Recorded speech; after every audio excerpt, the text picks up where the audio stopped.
Hey guys, and welcome back to this channel. In this video, I'll be showing you guys what you can do if your Red Dead Redemption file is like the disk is error, I guess.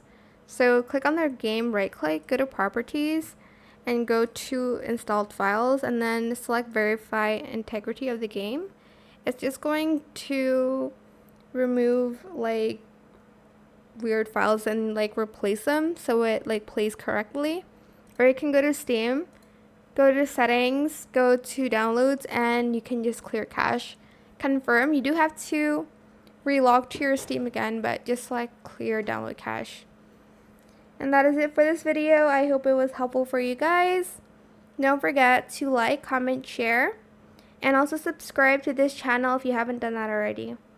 If you have any more questions about this video, just leave it in the comment section down below. I'll try my best to answer them all for you guys. And if you found this video helpful, please click the thanks button as well. That is it. Thank you so much for watching. Bye.